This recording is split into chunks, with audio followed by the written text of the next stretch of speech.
Hello everyone, welcome to my channel Sharmi's blog. তো কেমন আছো তোমরা সবাই? আশা করছি তোমরা সবাই খুব ভালো আছো, আমিও খুব ভালো আছি। তো আজকে নতুন একটা ভিডিও নিয়ে তোমাদের সাথে এসেছি। বিকেলবেলায় আমার মেয়ে ঘুম থেকে ওঠার পরে কি করে না করে সেই সব কিছুই তোমাদের সাথে শেয়ার করব। তো চলো তোমরা ভিডিওটা দেখতে থাকো। আর ওই দেখো খাটে বসে আছে পাশে, ওটা হচ্ছে আমার পাশের বাড়ি একটা বৌদি। তো আমার যখন ৩-৪ বছর বয়স তখন ওই বৌদির বিয়ে হয়ে এসেছে, ওই বৌদির বাপের বাড়ি নবদ্বীপে। তো তখন আমি আমার মেয়ের থেকে একটু বড় হব ওই রকম সময় আমি ছোটোবেলায় একদম খেতে চাইতাম না, খুব বায়না করতাম খাওয়া নিয়ে। আর মা সারাদিন কাজ করে আমাকে ওই খাওয়াতে খাওয়াতে অধৈর্য হয়ে যেত, তখন ওই বৌদি আমাকে কোলে করে খাইয়ে দিত। আর এখন বৌদি বলে যে দেখ, তোকে খাওয়াতাম, এখন তোর মেয়েকেও খাইয়ে দিই। তো ওই বৌদি আমার মেয়েকেও প্রচণ্ড ভালোবাসে, আর রোজই বিকেলবেলা সকালবেলা একবার করে এসে মানে আমার মেয়ের সাথে দেখা করে যায়। দুপুরবেলা মেয়েকে ঘুম পাড়ানোর পরে মেয়ের সাথে আমিও ঘুমিয়ে গেছিলাম। তো তখন আর দুপুরে আমার খাওয়া হয়নি। তো এখন ঘুম থেকে ওঠার পরে আমি ভাবলাম যে একবার জোম্যাটো থেকে বিরিয়ানি অর্ডার করে নিই। তো অনেক দিন বিরিয়ানি খাওয়া হয় না। আসলে তোমাদের দাদা এত সুন্দর বিরিয়ানি বানায়, তো আমার মনে হয় না আমি আর বিরিয়ানি কোথাও কিনে খাই। কিন্তু কী আর করা যাবে, এখন তো তোমাদের দাদা নেই, তাই ওই বলে না দুধের স্বাদ ঘোলে মেটায়, ওই রকম হচ্ছে ব্যাপার। আর এই দেখো সামনে যে মেয়েটা দাঁড়িয়ে আছে, ও আর আমি একসাথে প্রাইমারি স্কুলে পড়তাম। ও বেড়াতে এসেছে এখন বাপের বাড়িতে। তো ওর সাথে গল্প করতে করতে ওই জোম্যাটো দাদা চলে এসেছে দিতে, ডেলিভারি দিতে। তো বিরিয়ানি নিয়ে নিলাম এখন। আমি ভাবলাম যে খাবো, কিন্তু হয় না যে লক্ষ্মীকে অবহেলা করলে সেদিন আর সারাদিন খাওয়া জোটে না। আমারও সেই রকম হয়েছিল। মা অনেকবার বলেছিল দুপুরে খাওয়ার জন্য, আমি তো আর খেলাম না। তো এই বিরিয়ানিটা খেতে খেতে যে আমার পুরো রাত হয়ে গেছিলো, সেই আমার দুপুরে খাওয়ার তো আর হলোই না। তো বিরিয়ানিটা রাখতে গেছিলাম, ঘর থেকে এসে দেখি মেয়ে ব্যাট বল নিয়ে রেডি, আমাকে বলছে মা ব্যাট বল খেলবো। তো আমি ভাবলাম যে চলো ওর সাথে একটু ক্রিকেট খেলা যাক। আর তোমাদের দাদাভাইও যে ক্রিকেট খেলতে কী ভালোবাসে তোমাদের আর কি বলবো। মানে ক্রিকেটের ওর কত ট্রফি আছে, কত মেডেল আছে, ছোটো থেকেই ও ক্রিকেট একটু বেশিই ভালোবাসে। ম্যাক্সিমাম ছেলেরাই ক্রিকেটের প্রতি আলাদাই একটা ইমোশন থাকে, কিন্তু তোমার দাদাভাইকে দেখেছি একটু বেশিই সেটা কাজ করে তোমাদের দাদাভাইয়ের মধ্যে। তো সেটা দেখি মেয়ের মধ্যেও এসেছে। তো তোমার দাদাভাইয়ের তো ছোটো থেকেই ইচ্ছে, মানে যখন থেকে মেয়ে হয়েছে তখন থেকেই ওর ইচ্ছে যে মেয়েকে ক্রিকেট শেখাবে। তো ও কথাও বলে রেখেছে। তো আমি বলেছিলাম যে দেখো, নিজের ইচ্ছেটা মেয়ের মধ্যে চাপিয়ে দিও না, মেয়ে বড় হয়ে যেটা হতে চায় হবে। তো ও কী হবে না হবে সেটা নিয়ে জোর করছি না, ওকে জাস্ট মানুষের মতো মানুষ করতে চাই, এটুকুই ইচ্ছে।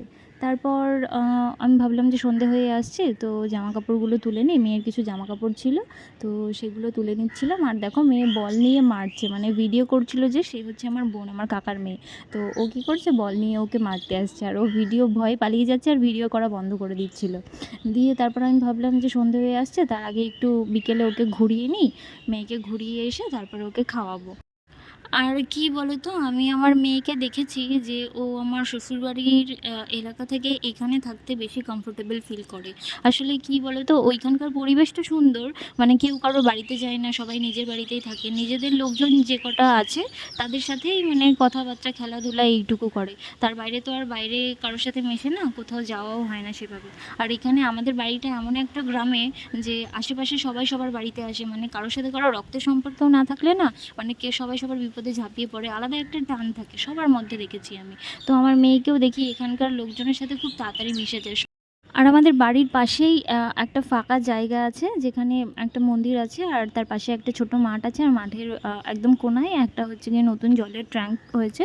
তো এখান থেকেই আমাদের পাড়ার লোকজন বেশিরভাগ সবাই জল খায়। আর কিছু কিছু মানুষ আছে যারা কেনা জল খায়, মানে যেমন আমার মেয়েকেই আমি কেনা জল খাওয়াই।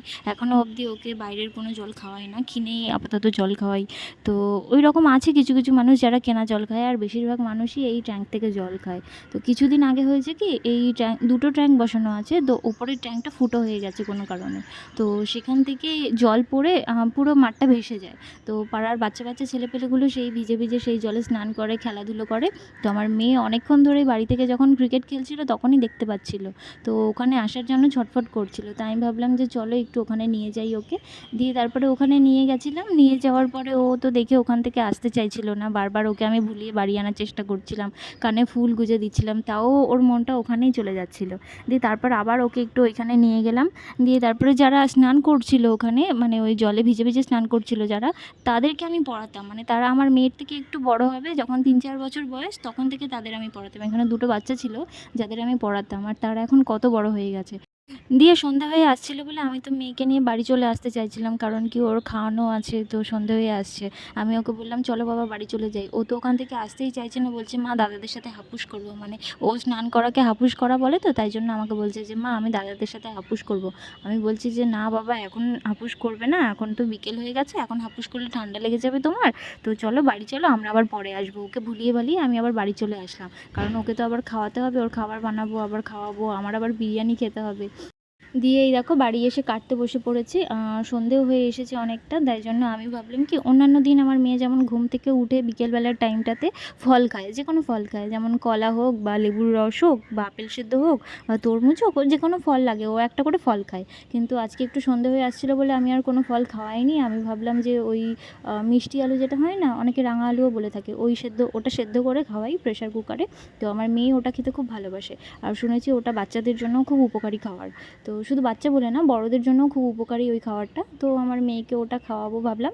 দিয়ে ওই মিষ্টি আলু কেটে ধুয়ে ভালো করে দিয়ে মেয়ের জন্য প্রেশার কুকারে বসিয়ে দিয়েছি। তো তার মধ্যে তোমাদের বলে রাখি যে আমাদের রান্নাঘরের কাজ হচ্ছে, মানে আমাদের রান্নাঘরটা আগে শুধু প্লাস্টার করা ছিল আর কোনো কিছুই কমপ্লিট করা ছিল না, তো সেই কারণে এখন রান্নাঘরটা কমপ্লিট করা হয়েছে, যার কারণে এখন আমাদের রান্নাবান্না সব বারান্দায় করা হয়। তো এখনও ঘরের কিছু কাজ বাকি আছে বললে রান্নাটা বারান্দায় করছিলাম। তো তারপরে দেখছি যে একটা কাকিমা এসেছে। তো এই কাকিমার থেকে মাঝে সাঝে আমি নাইটি নিয়ে রাখি, তো জানে যে আমি ওনার থেকে নাইটি নেই, উনি নতুন নাইটি তুলেছে বলে আমাকে আবার দেখাতে নিয়ে এসেছে যে যদি তোর পছন্দ হয় তুই রেখে দে। তো আমি বললাম যে ঠিক আছে। এমনি আমার প্রচুর নাইটি, এখনও 6-7টা নতুন নাইটি আমার ভাঙাই হয়নি, শুধু মানে কিনে কিনে সেলাই করে রেখে দিয়েছি যে পরে পরবো। কিন্তু নাইটির প্রতি এতটা ইমোশন, অনেক যারা বিশেষ করে যেসব মেয়েরা নাইটি পরে তাদের নাইটির প্রতি যে কী একটা মানে ভালোবাসা, যে নাইটি দেখলেই শুধু কিনতে ইচ্ছে করে। তো সেই রকমই আমার আমার মা বলে যে তুই শুধু নাইটি কিনে কিনে ভরে রাখ। তো আমি মাকে বলি যে নাইটি কিনে কিনে জমিয়ে রাখি, তোমাদের জামাই যখন বাড়ি আসবে তখন সেই ভালো ভালো নাইটিগুলো পরবো। তো এমনি ইয়ার্কি মারি মায়ের সাথে এইসব কথা নিয়ে। তো এবার ওই কাকিমা নাইটি দেখাচ্ছিলো, তার মধ্যে একটা নাইটি আমার পছন্দ হয়েছিল। তো আমি কনফিউজড হয়ে যাচ্ছিলাম যে কোনটা নেব। একটা ব্লু ছিল আর একটা ব্ল্যাকের মধ্যে ছিল। তো তোমাদের দাদাভাইয়ের তো ব্ল্যাক কালার খুব ফেভারিট কালার, ব্ল্যাক আমারও প্রচণ্ড ভালো লাগে, কিন্তু মানে আমার মা বারণ করে। আমার মাও কালো খুব পছন্দ করে, কিন্তু মা বলে যে না তুই নতুন বউ সবসময় কালো জিনিস কেন পরবি। তো হয় না, বাড়ির বড়রা বারণ করে। তো আর ব্লু কালার, যেটা ব্লু কালারের দুটো অলরেডি নাইটি আমি পরছি, তাও মা বারবার করে বলছিল বলে আমি বললাম যে ঠিক আছে থাক তাহলে ব্লুটা নিয়ে নিই। আর ওই কাকিমা আরও নাইটি দেখাচ্ছিল। তো সেই নাইটিগুলো অলরেডি আগেই আমার কেনা হয়ে গেছিলো, মানে এইগুলোকে হোলি প্রিন্ট বলে। তো এই নাইটিগুলো কি যখন তোমাদের দাদাভাই বাড়ি এসেছিলো ডিসেম্বর মাসে, তখন আমি একসাথে 4টে নাইটি কিনেছিলাম। আমার জন্য 2টো কিনেছিলাম, আর আমার শাশুড়ি মায়ের জন্য একটা কিনেছিলাম, আর আমার মায়ের জন্য একটা কিনেছিলাম। তো একই রকম সেম ওই নাইটিগুলো ছিল বলে আমি আর নিলাম না ওই নাইটিগুলো। তো এই দুটো নাইটির মধ্যেই আমার কনফিউজ ছিলাম যে আমি কোনটা রেখে কোনটা নেব। আর তোমরা যারা ভিডিওটা দেখছো তারা কিন্তু প্লিজ আমাকে কমেন্টে জানিও যে এই ব্লু আর ব্ল্যাকটার মধ্যে কোনটা বেশি ভালো লাগছে। আর যেই কাকিমাটা নাইটি বিক্রি করতে এসেছিলো, ওনার ছেলের সাথে আমি একদম ছোটো থেকে পড়ি, মানে একদম ক্লাস 1 থেকে ওনার ছেলের সাথে আমি পড়ি। তো খুব ভালো সম্পর্ক ওনার সাথে আমার। উনি প্রায় মানে নতুন যে কোনো নাইটি নিলে আগে আমাদের বাড়িতে আসবেই, মানে আমি থাকলে আমাকে আগে দেখিয়ে যাবে যে তুই কি রাখবি।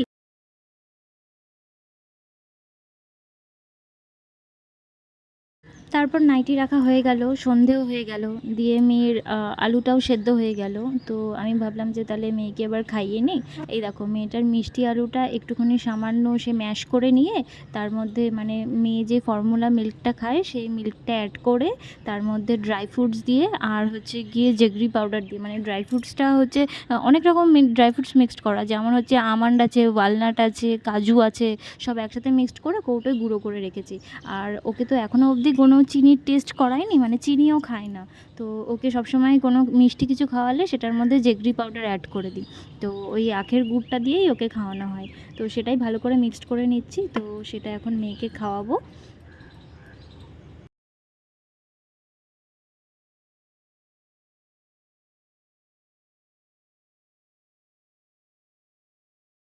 আর এই যে আমি আমার মেয়েকে খাওয়াতে বসে পড়েছি। তো আমার মেয়ে খাবে না বলে খুব কান্নাকাটি করছিল। আসলে ওর খাওয়া নিয়ে প্রচুর বায়না, ও একদম খেতে চায় না। আর ডক্টরও ওকে প্রেশারাইজ করতে বারণ করে। আসলে আমার মেয়ে প্রিম্যাচিওর বলে, তো ডাক্তারও বলেছে যে জোর করে ওকে কিছু খাওয়াতে না, ও যেটুকু খায় নিজের ইচ্ছাতে সেটুকুই যেন খায়, ওকে কোনো কিছু জোর করে খাওয়াতে না।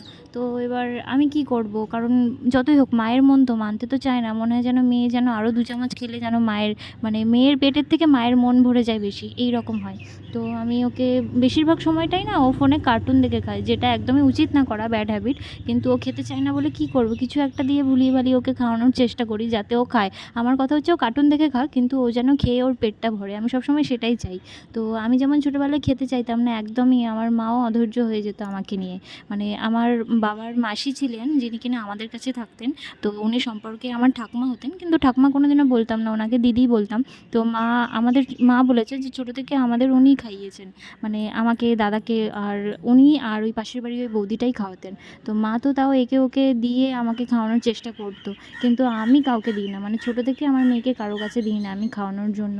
ও খুব ছোটো ছিল তো, আর খুব প্রিম্যাচুয়ার থাকার কারণে মানে আমি ওকে সবসময় নিজের কাছ থেকে কখনো আলাদা করতে চাইনি। যা আমার যত কষ্টই হয়ে যাক না কেন, আমি সবসময় ওকে, আমি যেটুকু করার আমিই করেছি, ওর জন্য আলাদা করে কাউকে আমি কিছু করতে দিই না। মানে ওর জন্য যেটুকু করার, আমি সারাদিন আমার কাজ পড়ে থাক, কিন্তু আমি তাও আমার মেয়েরটা আগে করব, তারপরে সব কিছু পরে। তো আমি শুধু ওরটাই করি, আর সেভাবে কোনো কাজ করি না, শ্বশুরবাড়িতেও তাই আর এখানেও তাই। মেয়েকে খাওয়ানো শেষ, এবার হচ্ছে আমার বিরিয়ানি খাওয়ার পালা। সেই 4:30টার সময় অর্ডার করেছি, এখন বাজে 6:30। সারাদিন লক্ষ্মীকে অবহেলা করলে তার জলজান্ত উদাহরণটা এই যে হচ্ছি আমি। মানে খেতে চাইনি আর বিশেষ করে মায়ের কথা না শুনলে তো এইরকমই হয়। মা আমাকে অনেকবার খাওয়ার জন্য বলেছে, তাও আমি খেলাম না। এখন সন্ধেবেলায় গিয়ে আমাকে খেতে হচ্ছে।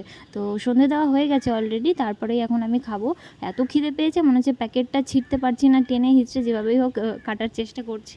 তো প্যাকেটটাকে ছিঁড়ে এবার বিরিয়ানি খাবো। আর আমি যতবারই অনলাইনে যদি বিরিয়ানি অর্ডার করি, তাহলে এই হাজির বিরিয়ানি অর্ডার করি। আরেকটা বিরিয়ানি আছে আমাদের রানাঘাটের ফুড প্লাজা বিরিয়ানি বলে, ওখানেও ভালো লাগে, কিন্তু আমার হাজির বিরিয়ানিটা বেশি ভালো লাগে। তো সেই বিরিয়ানিটাই এখন খুলবো প্যাকেটটা। আর আমার বোন, মানে যে ভিডিও করছিল, সেও বলছিল যে তাড়াতাড়ি খোল, বিরিয়ানির গন্ধ শুনে আমারও খেতে ইচ্ছে করছে।